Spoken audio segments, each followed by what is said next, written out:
Hey guys, it's Toby and we're going to be building a gaming PC for £400. Let's go!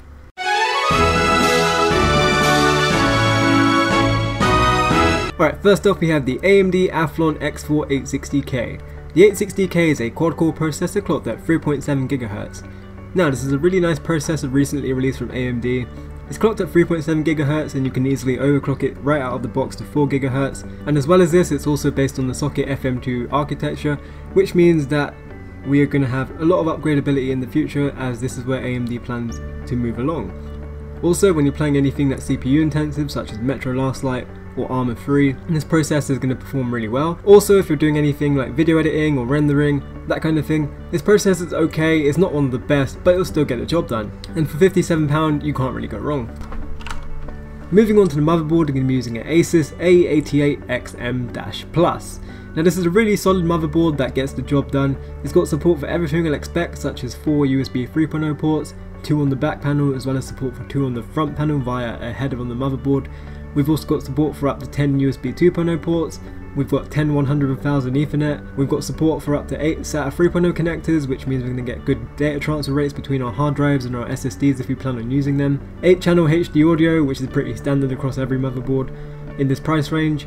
PCI Express 3.0, which means our graphics card is going to be using the latest slot standard, and it's at X16, so there's going to be no latency and no minimal frame delay. It's usually unnoticeable anyway between PCI 3.0 and 2.0, but it's nice to have.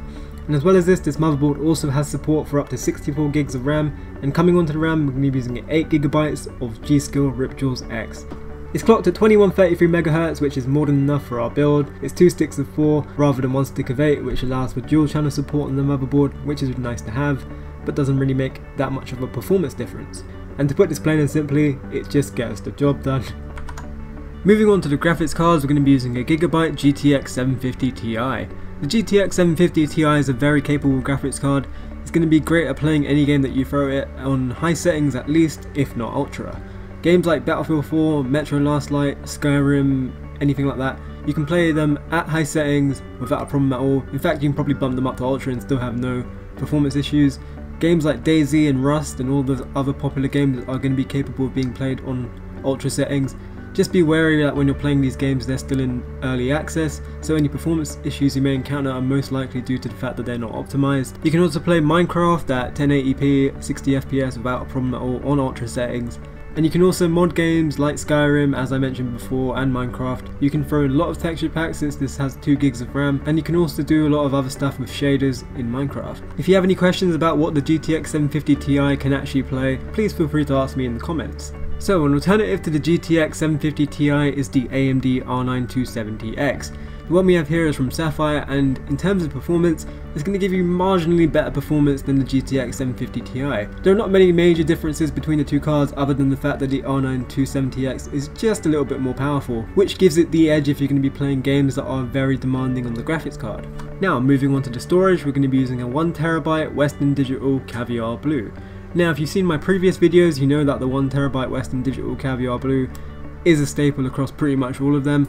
And that's because it's 1TB of storage, which is basically going to be more than enough for our games, our music, our movies, and our pictures. If you ever need more than that, of course you can get a 2TB model, or if you need less, if you think you're going to be playing only 1 or 2 games or something like that, you can then get the 500GB model. We're not going to be using an SSD here, as our budget is very restrictive. However, I do have it as an optional extra that you can add to the build in the component links, which you can find in the description below. Coming on to the power supply, we're going to be using a Corsair CX430. The CX430 is a 430 watt power supply, which is going to be more than enough for our build and more than enough for when we're doing anything in the future like overclocking or upgrading our components. We won't need to upgrade our power supply when we upgrade our CPU or our graphics card in the future unless we buy something ridiculously high end, but other than that 430 watts is going to be more than enough, and it's 80+ bronze certified, which is going to give us clean and efficient power. And finally, coming onto the case, we're going to be using a Cooler Master Elite 430. The Elite 430 is a very nice case.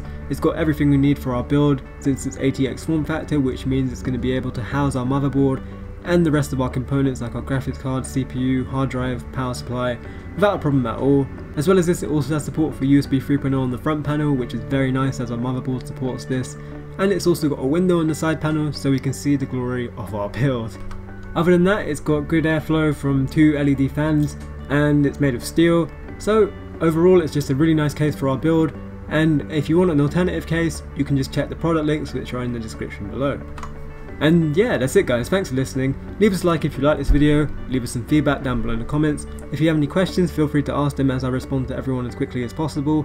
And if you're going to be buying any of the components, please use our links, as it seriously helps me out and it really helps the channel grow. You can click on the component list on screen right now to take you to our site to buy the components, or you can use the very first link in the description which will take you to our site to buy the components. So yeah, thanks for listening, don't forget to subscribe, and I'll catch you next time.